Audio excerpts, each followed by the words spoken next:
guys welcome back to my YouTube channel నేనైతే బెంగళూరులో ర్యాపిడో చేస్తున్నాను అన్నమాట అప్పుడప్పుడు కాకపోయినా రెగ్యులర్ గా కొన్నిసార్లు అయితే 1 మంత్ కూడా చేశాను అన్నమాట సో ఇప్పుడు వచ్చేసి చాలా మంది అడిగారు అన్నమాట యూట్యూబ్ లో మంత్లీ ఎంత వస్తుంది డైలీ ఎంత వస్తుంది వీక్లీ ఎంత వస్తుంది అనేసి సో ఇప్పుడైతే నైట్ అయింది అన్నమాట అందుకే బ్యాక్ గ్రౌండ్ లో అయితే బ్లాక్ గా ఉంది ఇప్పుడైతే లైట్ ముందర అయితే నేనైతే కూర్చున్నాను అన్నమాట సో నేనైతే ఇప్పుడు August month 14th already 2 weeks అయితే అయిపోయింది అన్నమాట సో జూలైలో వీక్లీ ఎంత అయింది తర్వాత టోటల్ మంత్లో ఎంత అయిందని మీకైతే ఇక్కడైతే స్క్రీన్ షాట్ అయితే వేస్తాను అనమాట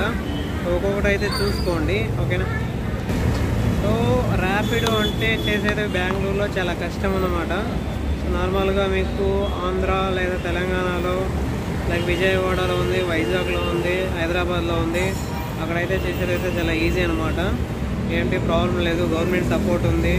తర్వాత ఆటో డ్రైవర్స్ కానీ ఎవరు కానీ మీకైతే జగడం చేయాలన్నమాట తర్వాత ట్రాఫిక్ కూడా చాలా తక్కువ అనమాట బెంగళూరులో అలా కాదు first headache traffic second headache main అనమాట ఆటో డ్రైవర్స్ది ఎక్కడైనా మీరు ఆటో స్టాండ్కి కానీ బస్ స్టాండ్ లేకపోతే రైల్వే స్టేషను లేకపోతే ఇక్కడ మెట్రో స్టేషన్స్ ఉన్నాయి కదా ఆటో స్టాండ్స్ అక్కడ వెళ్ళారనుకో మీకు 90% వాళ్ళైతే వచ్చి అటాక్ చేస్తారనమాట రావడం మొబైల్ పీకోవడం తిట్టడం కీ తీసుకోవడం పోలీసులకు ఫోన్ చేసి రమ్మనడం తీసుకొని పోతారు కీ గాడి అంతతో టో చేసుకోపోయేసి ఫైన్ వేస్తారు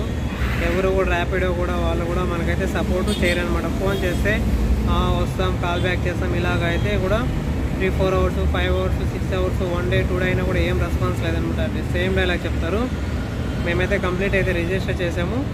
కాల్ బ్యాక్ చేస్తామనేసి ఇంతే నాకు కూడా అయితే జరిగిందనమాట చాలాసార్లు అయితే కానీ చాలా అదే డేంజర్ అనమాట ఓన్ రిస్క్ తీసుకొని అయితే చేయాలన్నమాట డబ్బులు ఎవరికి రావు కదా సో నేనైతే లాస్ట్ మంత్ యావరేజ్గా వీక్లీ 11,000 12,000 10,000 తర్వాత 8,000 అనమాట 4 వీక్స్కి అలా అయిందనమాట 12 10 12 10 తర్వాత 11 సో టోటల్